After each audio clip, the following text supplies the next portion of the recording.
أهلا معكم رضا. J'espère que راكم ملاح. مرحبا بكم في l'épisode 8 تاع Future Decoded, podcast على les nouvelles technologies. هاد la semaine نحكيو في la première partie على le rachat à l'entreprise Postmates par Uber. في la deuxième partie نهضروا على واش راهو صاري à Hong Kong, plus particulièrement على le grand pare-feu de Chine. Et à la fin نحكيو على les trackers cachés اللي عندنا في les smartphones تاعنا. يلا. 3, 2, 1, 0.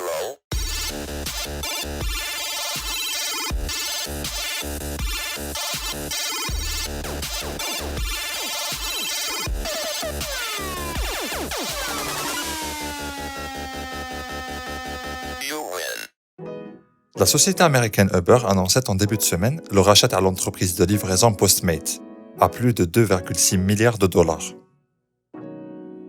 L'application Postmates رايحة تكمل تمشي de manière totalement indépendante, même après l'acquisition. Mais il y a de fortes chances qu'elle soit associée au réseau Uber Eats. Had l'achat signifie plus d'options de restauration pour les consommateurs et des livraisons encore plus rapides. Le contrat sera signé au premier trimestre 2021. Uber a vraiment besoin de sa filière de livraison Uber Eats pour compenser les pertes à la de la pandémie. La livraison de nourriture n'est pas rentable, pas plus que le cœur de métier à Uber.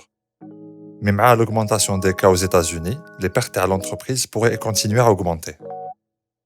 Parallèlement, les demandes à Uber Eats ont augmenté de plus de 54% sur l'année en cours, surtout pour les produits alimentaires. Uber Eats peut toujours aider l'entreprise, mais la situation est sahla, surtout avec la concurrence de Grubhub et DoorDash. Et il faut savoir que ce n'est pas la première fois que Uber essaie de racheter un service de livraison. En début d'année, Uber a essayé d'acheter Grubhub, mais elle a déjà eu un problème pendant le rachat. Grubhub a été racheté par Just Eat pour 7,3 milliards de dollars. Il faut rappeler que Postmates, entreprise DJ à San Francisco, a contribué à révolutionner le segment de la livraison de nourriture depuis son lancement en 2011.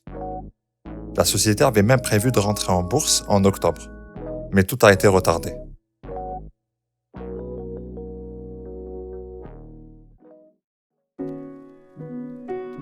باش تفهموا شنو صار actuellement en Chine, il faut revenir en fin 2019, عجل les manifestations اللي صراو contre le régime de Pékin. هاد العام, la Chine a fait passer une loi autorisant Pékin à sanctionner les personnes qui contestent le pouvoir en place à Hong Kong. Et en plus de ça, هاد la semaine, le pouvoir de Hong Kong a reçu le pouvoir de censurer, bloquer et effacer le contenu en ligne tout en surveillant tous les utilisateurs chinois qui ont un accès à Internet. La décision a rendu beaucoup de citoyens très silencieux. Les comptes les médias sociaux ou les groupes WhatsApp sont en train d'être supprimés, par peur que Pékin utilise ce qu'ils disent contre eux. Les actions à Pékin à Hong Kong ont réussi à créer un climat de peur. Après tout, qui a besoin d'un appareil de censure à plusieurs milliards quand rien n'est dit? Facebook a décidé de suspendre temporairement le traitement des demandes du gouvernement chinois pour les donner à les utilisateurs. La même décision a été annoncée par Twitter, Google ou Microsoft. La nouvelle loi autorise les policiers à saisir les appareils électroniques sans mandat pour le motif, je cite, de circonstances exceptionnelles. Toute entreprise qui ne se conforme pas à ces ordonnances encourra des amendes pouvant aller jusqu'à 100 000 $ de Hong Kong, donc environ 12 000 $ américains.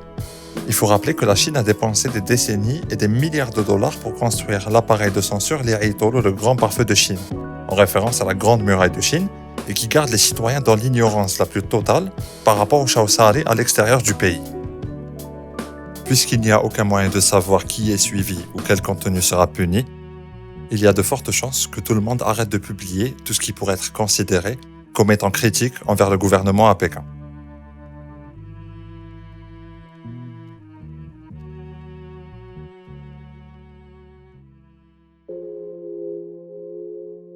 Bon, لازم نهضروا على un sujet sujet sensible.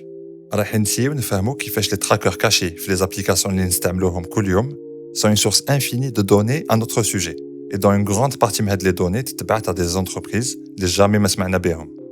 Notre smartphone est l'outil idéal pour les annonceurs et les businessmen à les données, à la fois comme moyen de collecter les informations علينا et de diffuser des annonces en fonction de ce qui a été collecté. Cette opération se fait généralement par le biais de kits de développement logiciel, ou SDK, que des sociétés fournissent gratuitement aux développeurs d'applications en échange d'informations. La plupart, pour ne pas dire la totalité des applications sur nos smartphones, utilisent plusieurs SDK. Pour faire simple, un SDK est un ensemble d'outils qui aident une application à fonctionner d'une manière ou d'une autre. Apple ou la Android, par exemple, proposent des SDK, de systèmes d'exploitation pour que les développeurs créent des applications pour Android ou la iOS. Mais certaines entreprises tiers proposent des SDK aux développeurs pour ajouter certaines fonctionnalités. Par exemple, si l'application a besoin de cartes ou de données cartographiques, elle peut utiliser le SDK à Google Maps. Si un développeur souhaite autoriser les utilisateurs à se connecter à une application avec Facebook, il devra intégrer le SDK à Facebook. Il y a quelques mois, l'application iOS Zoom a été prise la main dans le sac en train d'envoyer des données supplémentaires à Facebook via son SDK. Ce qui, selon Zoom, n'était pas intentionnel. Là est tout le problème. واحد ما على بالو شنو هما les données اللي تبعتو et comment elles peuvent être utilisées pour nous suivre. Donc en attendant, il faut faire bien attention à ces données et ne pas utiliser n'importe quelle application. Voilà, لحقنا la fin de l'épisode. يعطيكم الصحة كي سمعتوه. J'espère que عجبكم. ما تنساوش تتابعونا sur les réseaux sociaux et à la semaine prochaine.